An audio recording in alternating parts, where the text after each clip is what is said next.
You ask Tiger to calculate. This deals with finding the midpoint between 2 points.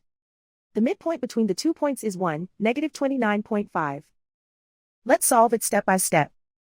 Plot the 2 points and calculate the midpoint using the formula. The coordinates of point 1 are, x1 equals 75, y1 equals -43.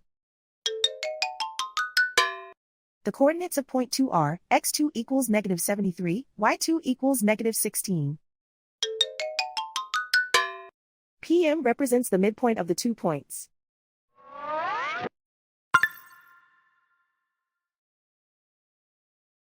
Use the x values in the midpoint formula to find the midpoints x. x1 equals 75. x2 equals -73. Simplify the arithmetic.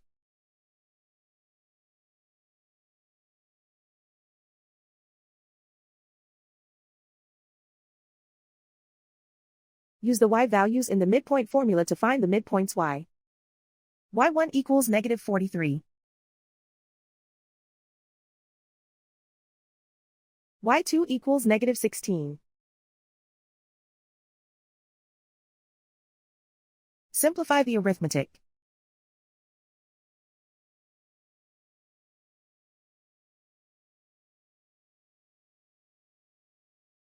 And so, the midpoint is 1, -29.5.